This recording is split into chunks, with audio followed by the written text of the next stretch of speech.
ಓಂ ಶ್ರೀ ಗುರುಭ್ಯೋ ನಮಃ. ಫ್ರೆಂಡ್ಸ್, ಎಲ್ಲರಿಗೂ ನಮಸ್ಕಾರ. ಪ್ರಿಯ ವೃಷಭ ರಾಶಿಯ ಪ್ರಿಯ ಬಂಧುಗಳೇ, ಈ ಸಂದೇಶವು ಸಾಮಾನ್ಯ ಅಲ್ಲ. ನೀವು ಇದನ್ನು ಹುಡುಕಿಕೊಂಡು ಬಂದಿಲ್ಲ, ಈ ಸಂದೇಶನೇ ನಿಮ್ಮನ್ನು ಹುಡುಕಿಕೊಂಡು ಬಂದಿದೆ. ನಿಮ್ಮ ಜೀವನದಲ್ಲಿ ನಡೀತಿರುವ ಘಟನೆಗಳು ಕಾಕತಾಳೀಯವಲ್ಲ. ಜನವರಿ 17, 18, 19, 20, 21, 22, 23 ಈ ದಿನಗಳು ನಿಮ್ಮ ಜೀವನದಲ್ಲಿ ಮೌನವಾಗಿ ಆದರೆ ಗಾಢವಾಗಿ ಪರಿಣಾಮ ಬೀರುವ ದಿನಗಳಾಗಿವೆ. ನೀವು ಅನುಭವಿಸಿದ ವಿಳಂಬ, ನಿರೀಕ್ಷೆಯ ಭಂಗ, ನಂಬಿಕೆಯ ಮೇಲೆ ಆದ ಒಂದು ಆಘಾತಗಳು ಇವೆಲ್ಲವೂ ಕೂಡ ನಿಮ್ಮನ್ನು ಕುಗ್ಗಿಸಲು ಅಲ್ಲ, ನಿಮ್ಮೊಳಗಿನ ಸ್ಥೈರ್ಯವನ್ನು ಹೊರತೆಗೆದುಕೊಳ್ಳಲು ನಡೆದ ದೈವಿಕ ಪ್ರಕ್ರಿಯೆ. ನೀವು ಇಷ್ಟು ದಿನ ಶಾಂತವಾಗಿ ಸಹಿಸಿಕೊಂಡು ಬಂದಿದ್ದೀರಿ. ಹೊರಗೆ ಕಡಿಮೆ ಮಾತನಾಡಿ ಒಳಗೆ ಹೆಚ್ಚು ಹೊತ್ಕೊಂಡಿದ್ದೀರಿ. ಕೆಲವೊಮ್ಮೆ ನಾನು ಯಾಕೆ ಮಾತ್ರ ಇಷ್ಟೊಂದು ಸಹನೆಯನ್ನು ತಾಳಬೇಕು ಎಂಬ ಪ್ರಶ್ನೆ ನಿಮ್ಮ ಮನಸ್ಸಿಗೆ ಬಂದಿರಬಹುದು. ಆದರೆ ಈ ಸಹನೆ ನಿಮ್ಮ ಶಕ್ತಿನೇ ಆಗಿದೆ. ಈಗ ಪರಿಸ್ಥಿತಿಗಳು ನಿಮ್ಮ ಪರವಾಗಿನೇ ನಿಧಾನವಾಗಿ ನಿಮ್ಮ ಪರವಾನೇ ತಿರುಗ್ತಾ ಇದೆ. ಬಾಹ್ಯವಾಗಿ ದೊಡ್ಡ ಬದಲಾವಣೆ ಕಾಣದಿದ್ರೂ ಕೂಡ ಒಳಗೆ ಒಂದು ದೃಢ ನಿರ್ಧಾರ ಅನ್ನೋದು ಹುಟ್ಟುತ್ತಾ ಇದೆ. ನೀವು ಅನಗತ್ಯವಾದಗಳಿಂದ ದೂರ ಉಳಿಯಲು ಪ್ರಯತ್ನ ಮಾಡ್ತಿದ್ದೀರಿ. ಎಲ್ಲರಿಗೂ ಸ್ಪಷ್ಟನೆ ನೀಡಬೇಕಂತ ಏನಿಲ್ಲ. ಈ ಥರ ಅರಿವು ನಿಮ್ಮೊಳಗೆ ಬಲವಾಗ್ತಾ ಇದೆ. ಇದು ಸೋಲು ಅಲ್ಲ, ಇದು ಆತ್ಮಬಲ. ಈ ಹಂತದಲ್ಲಿ ಕೆಲವು ಸಂಬಂಧಗಳು ನಿಮ್ಮ ಜೀವನದಿಂದ ಸ್ವಾಭಾವಿಕವಾಗಿ ದೂರ ಸರಿಯುತ್ತೆ. ದ್ವೇಷದಿಂದ ಅಲ್ಲ, ಅವುಗಳ ಪಾತ್ರ ಮುಗಿದ ಕಾರಣದಿಂದ ಅವರು ನಿಮ್ಮಿಂದ ದೂರ ಆಗ್ತಾರೆ. ಕೆಲವರು ನಿಮ್ಮ ಮೌಲ್ಯವನ್ನು ಅರ್ಥ ಮಾಡಿಕೊಳ್ಳದೆ ದೂರ ಆಗ್ತಾರೆ. ಆದರೆ ಅದು ನಿಮ್ಮ ನಷ್ಟವಲ್ಲ, ಅದು ದೇವರ ರಕ್ಷಣೆ. ಇತ್ತೀಚೆಗೆ ನಿಮಗೆ ನೆಲ, ದೀಪ, ಹಸಿರು ಅಥವಾ ಬಿಳಿ ಬಣ್ಣ, ದೇವಾಲಯದ ಶಾಂತಿ ಇವುಗಳತ್ತ ನಿಮಗೆ ಆಕರ್ಷಣೆ ಹೆಚ್ಚಾಗ್ತಾ ಇದ್ರೆ ಅದು ಕಾಕತಾಳೀಯ ಅಲ್ಲ. ಇದು ನಿಮ್ಮ ರಾಶಿಗೆ ಸಂಬಂಧಿಸಿದ ಶಕ್ತಿಗಳು ಸಕ್ರಿಯ ಆಗ್ತಾ ಇದೆ ಎನ್ನುವ ಒಂದು ಸಂಕೇತ. ಮನಸ್ಸು ಕಾರಣ ಇಲ್ಲದೇ ಶಾಂತವಾಗುವ ಕ್ಷಣಗಳು, ನಿರ್ಧಾರಗಳಲ್ಲಿ ಸ್ಪಷ್ಟತೆ ಬರೋದು, ಇವೆಲ್ಲವೂ ಕೂಡ ಒಳಗಿನ ಬಲ ಜಾಗೃತವಾಗ್ತಿರುವ ಲಕ್ಷಣಗಳು. ಈ ದಿನಗಳಲ್ಲಿ 3 ಸ್ಪಷ್ಟ ಚಿಹ್ನೆಗಳು ನಿಮ್ಮ ಜೀವನದಲ್ಲಿ ಕಾಣಿಸಿಕೊಳ್ಳುತ್ತೆ.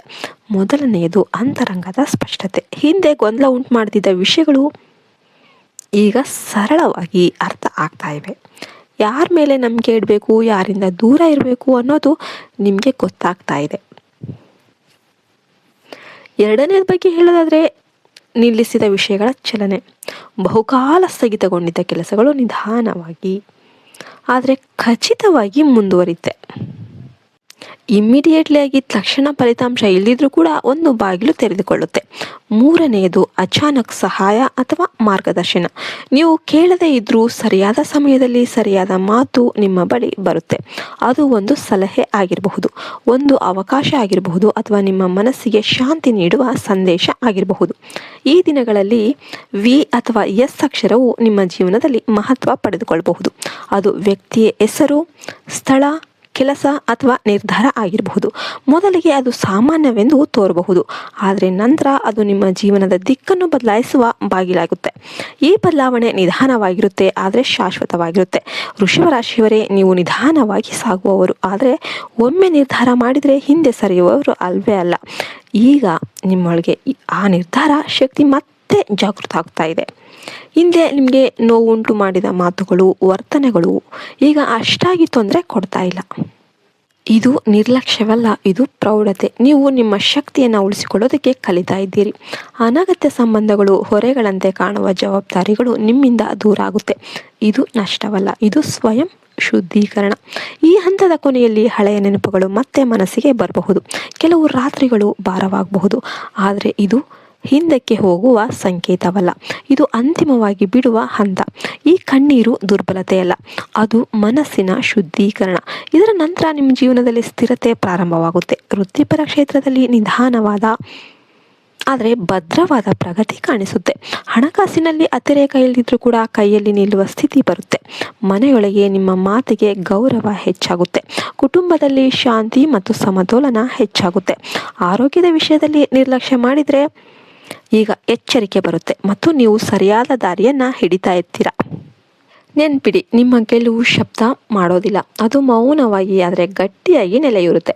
ಈ ದಿನಗಳಲ್ಲಿ ಕೋಪ ಮತ್ತು ಹಠವನ್ನು ಕಡಿಮೆ ಮಾಡಿ. ಮೌನವೇ ನಿಮ್ಮ ರಕ್ಷಣೆ. ದಿನಕ್ಕೆ 1 ಕ್ಷಣ ನೆಲದ ಮೇಲೆ ಕಾಲಿಟ್ಟು ಆಳವಾದ ಉಸಿರು ತೆಗೆದುಕೊಂಡು ದೇವರನ್ನ ನೆನ್ಪಿಡಿ. ದೊಡ್ಡ ಪೂಜೆಗಳ ಅಗತ್ಯ ಇಲ್ಲ, ನಿಮ್ಮ ಸರಳ ನಿಷ್ಠೆನೇ ಸಾಕು. ನೀವು ಅನುಭವಿಸಿದ ವಿಳಂಬಗಳು ಶಿಕ್ಷೆಗಳಲ್ಲ, ನೀವು ನಿಮ್ಮ ಜೀವನಕ್ಕೆ ಬರುವ ಒಂದು ಸ್ಥಿರ ಸುಖವನ್ನು ಕಾಯ್ದುಕೊಳ್ಳಲು ನಿಮ್ಮನ್ನು ತಯಾರಿಸಿದ ದೈವಿಕ ಪ್ರಕ್ರಿಯೆ ಇದಾಗಿರುತ್ತೆ.